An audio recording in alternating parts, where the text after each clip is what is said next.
Hi there! In today's video, I will show you how to learn English through reading books. Lots and lots of books. Books are so important, especially when we learn English. There are many types of books. For beginners, we have books like this. They're called picture books. Lots of pictures inside that will help you visualize the words and phrases better. Next, we have some fiction stories for little kids. And if you have reached a certain level, then you can read novels like this. So step number 1, when you decided to learn English through reading books, is by choosing a suitable book that number 1, interests you, and number 2, suitable for your level. Because if you're just a beginner and you start to read a book that's really hard and doesn't appeal to you, then it'll be really hard for you to learn English from that book. So remember, the book has to be interesting to you, and it has to suit your ability in learning English. Step number 2 is design for you a schedule to learn English through reading books. For example, in a day, you can have 30 minutes to read some books or 1 hour. By having a schedule, it will be essential for you to stick to that schedule so that you can have motivations to actually learn English through those. So after you have motivation, you have your goals already, it's time to come to the most important part, how to actually learn English from those books. This is the hardest process because you need to consider a lot of things.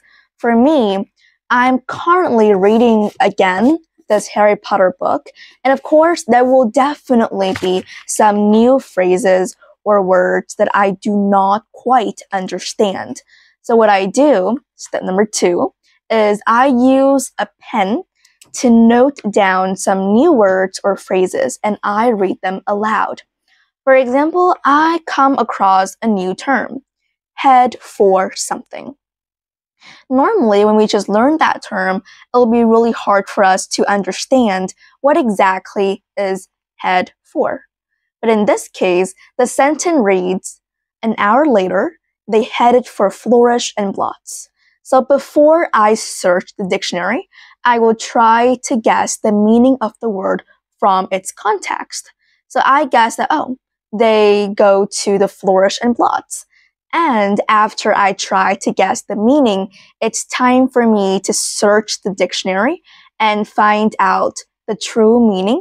So I guess that learning new vocabularies from books will actually be really beneficial because you will learn how to use it in a sentence and how to use it in a real situation.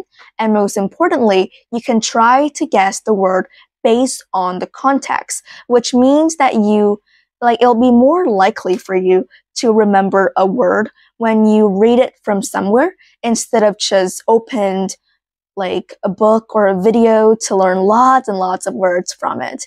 So that's a very interesting way to learn new words. And remember, very important, you have to note down their meaning and how they are used in a sentence. So in this case, headed for, that are usually used when you want to go somewhere with somebody. So there are 2 options. Either you can have a notebook to note down the new words you just learned, or what I usually do is I just go ahead and write the meaning in the book. So when I read the book again, I can easily look at the meaning and I can figure it out myself, which is easier. That's how I learn new words in a certain book, and you can actually learn in that way too. 2 things to note here. Number 1, you have to be consistent and you cannot give up. Because sometimes it can be kind of boring, but I think that the fastest way to learn vocabulary is by absorbing it. And when I read it in a certain page or in a certain sentence, I will know for sure, number 1, the meaning, how it's used in a certain situation, and how to use it in a specific sentence, which is so cool, right? And step number 3 is that in each chapter, after you have finished reading each chapter, you can try to write a brief summary after each chapter. So chapter number 1 in this Harry Potter book is about the worst birthday. And there are 2 options. Either you can write a brief summary in your notebook, or you can just record yourself trying to summarize what happened in that chapter. And if you are able to do so, it means that you understand the meaning in that chapter. And here's one thing that's very cool. In that chapter, there are probably some words that you do not understand, right? So try to use those words that you have just learned in the summary, or use it in the recording that you are kind of like summarize the chapter. That's what I usually do. Or another way is that after you finish reading the entire book, you can try to write like a book review based on the book you just read. How good is it? Or how do you feel about the book? What have you learned through reading the book? That's step number 3. Now, number 4, if you're not that interested in spending 30 minutes or 1 hour in reading a book, you can try this, audiobook. Audiobook is basically an audio that you can listen to the book that you are reading. So for example, I'm reading Harry Potter and the Chamber of Secrets, so I can easily type on YouTube, Harry Potter and the Chamber of Secrets audiobook. And that will be some audiobooks videos for me to listen. And what to do here? There are 2 steps. Number 1, you can listen while you are reading the book. So you can open the video and you can read at the same time. Why is this important? You can both listen to English and you can actually try to listen to how certain word is being pronounced, or how to pronounce a word better.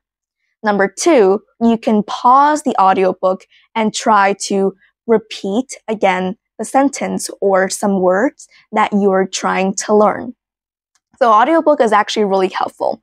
And if you happen to not have that book, it's totally fine, because I think on YouTube there are lots of versions of audiobooks like by many different authors, and those books are mostly very well known.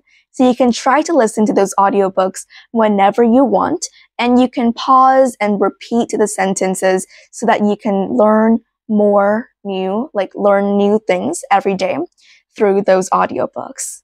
So those are all the steps that you can try to learn through reading books. And I applied those and it really helps me. Remember, reading books does not have to be so stressful when you're trying to learn English at the same time. It can also be pretty entertaining because remember, you're reading your favorite book, you're reading something that you like, and you're learning English through your favorite book as well.